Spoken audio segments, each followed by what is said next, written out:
Damn, I'm running low on gas, but you know what? I know my car. I'll be good. I'll get to work safely today. Damn. Man, as long as the car ain't out, yeah, I'm good, man. I ain't worried about it, man. I'm always low on gas, man. Whatever, man.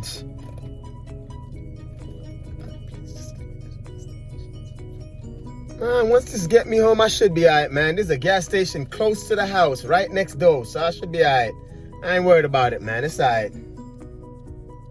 Father God, I know I do some things when I write in my life, but I just ask you, please, Father, if you just get me through this little thing with the gas and make me get where I go. I will change my dirty ways, God. May I beg you, please.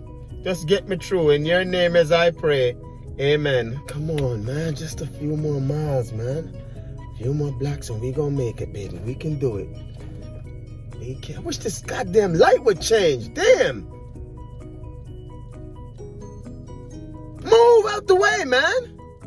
Nah, man. Something wrong with this damn car, man. I just put gas in here 2 days ago, man.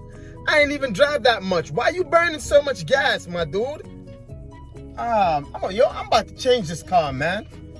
You burning too much gas, man. I just put gas in you 2 days ago. Damn, I need a new car, man. Whew, it's kind of hot, but I'm gonna go ahead and turn this AC off. I'm on E. I'm trying to get to my destination. I'd rather be hot than this car dying on me in gas, man. Damn, it's hot.